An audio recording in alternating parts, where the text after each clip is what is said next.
Are you feeling overwhelmed by the thought of tiling a bathtub surround? In this video, I will show you how to set tile around your bathtub so you can stop worrying.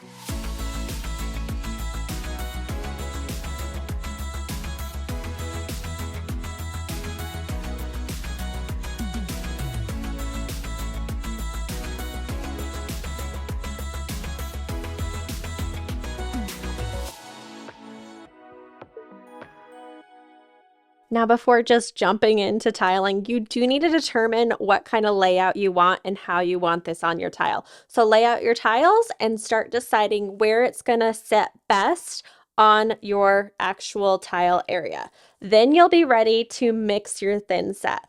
And I am using the Schluter All Set. I am mixing this by quartering a bag and mixing it according to the instructions, so I'm weighing out the measurements.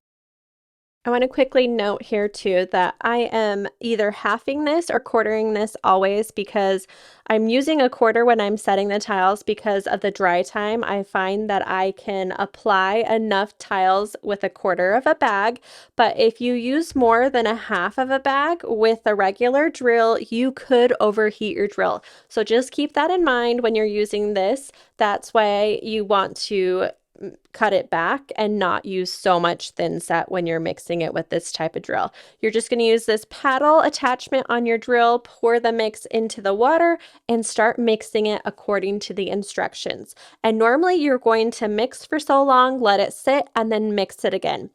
And if you are curious, I am using the full Schluter system. So on my walls, they are waterproofed with the Schluter system as well. And I have a full video on how to install this membrane. If you're interested, you can find the link in the description below or up above this video.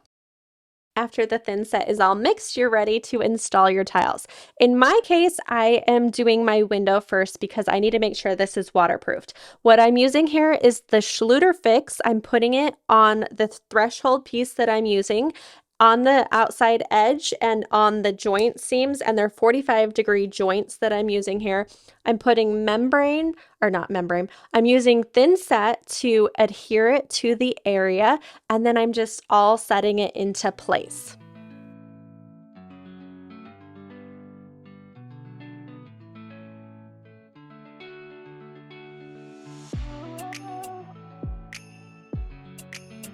And here's an idea of what that looks like after everything's finished, so you can kind of see a close-up of what I did. After I had done the window, I was ready for the first row of tiles. I am using a laser level here to make sure that my first row is going to be straight. And it's not actually the row that you think. I'm putting the second row up because I want to cut the bottoms of the bottom section just to make sure that it can be as straight as possible, because your bathtub might not be completely straight.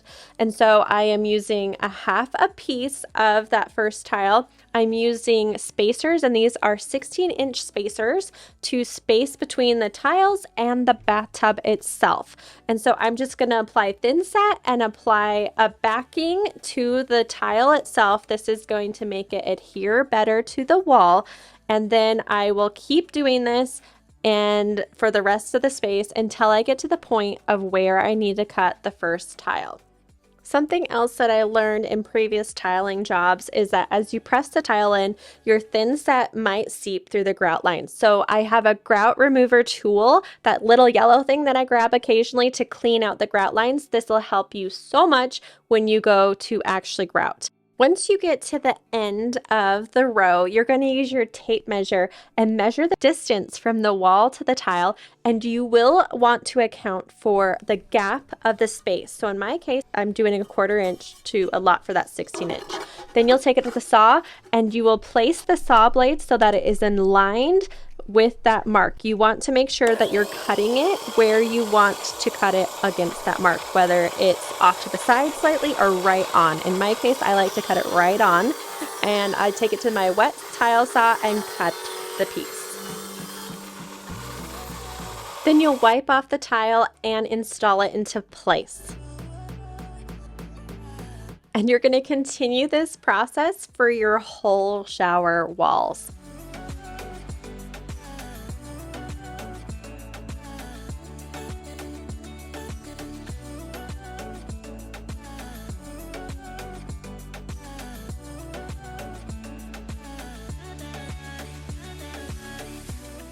I want to show you a close-up of putting thinset on the back of this tile. You'll notice that little groove that I just pointed to. You're going to apply thinset up to that groove. That's going to make it so that you have less of the thinset seeping through the grout lines. That's the trick that I have for you when you are putting the thinset on the tile itself. For the edges of the tile, I'm using this PVC tile edging trim.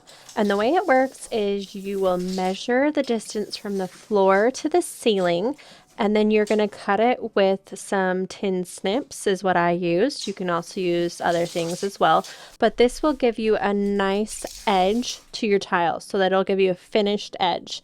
Once you have the PVC marked, you'll just use these tin snips to cut it. It's super easy to cut.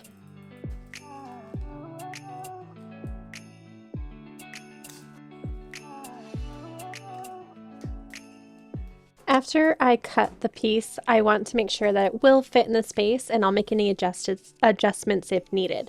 Then I will put on the thinset onto the area that this trim piece will be going, and then put the trim piece into place. Again, I'm using my laser level to make sure this is level.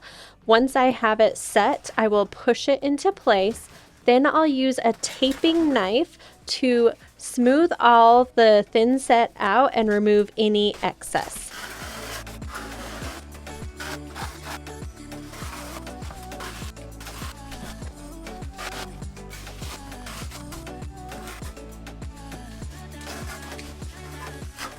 Once it's all in place, you'll then use a damp sponge to clean the wall again. And believe me, you want to do this now because it'll save you the hassle of washing your walls after the thinset has dried.